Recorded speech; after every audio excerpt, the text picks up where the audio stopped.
नमस्कार, मैं अनुष्का और आप देख रहे हैं MVNews.live। पहले भी सुशांत सिंह राजपूत के केस में काफ़ी सारे नए मामले सामने आए थे और अब जब सुशांत सिंह राजपूत पे CBI जांच कर रही है तो और भी ज़्यादा नई नई कड़ियाँ खुलते जा रही है। यहाँ तक कि CBI हर रोज़ सिद्धार्थ पिठानी से बातें कर रही है और उनके घर के अगल बगल रहने वाले लोगों से भी।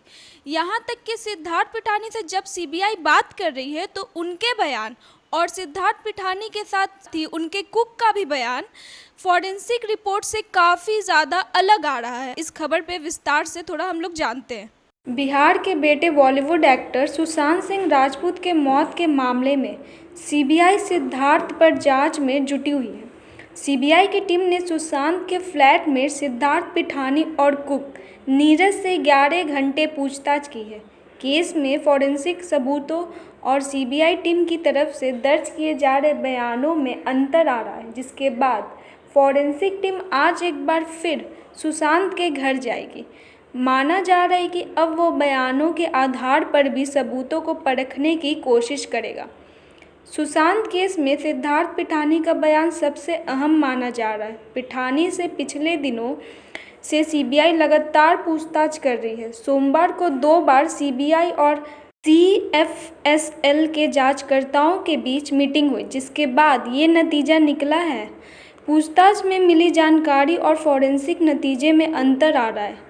इसकी जांच के लिए CBI की टीम कूपर अस्पताल पहुंची, जहां पोस्टमार्टम करने वाले डॉक्टर से करीब 1 घंटे पूछताछ हुई। मुंबई का ये वही कूपर हॉस्पिटल है जहां सुशांत सिंह राजपूत का पोस्टमार्टम हुआ था।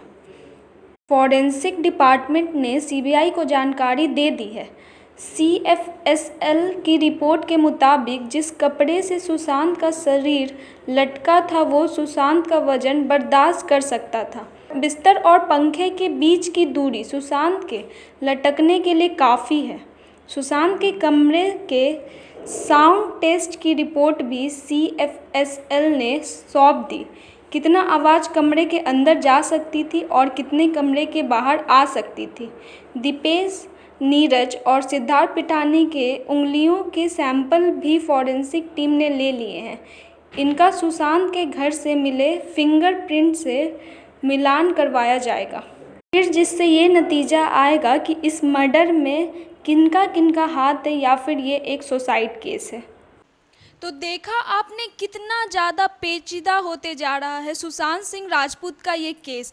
पता नहीं चल रहा है कि आखिर ये डबल मर्डर मिस्ट्री कब सुलझेगा और कब सुशांत सिंह को इंसाफ मिलेगी। ऐसे ही तमाम खबरों के लिए बने रहे मेरे साथ MVNews.live पे। मैं अनुष्का, कैमरामैन दीपक के साथ। और अगर आपको मेरा वीडियो पसंद आए तो जाते जाते चैनल को लाइक, शेयर और सब्सक्राइब करना ना भूलें।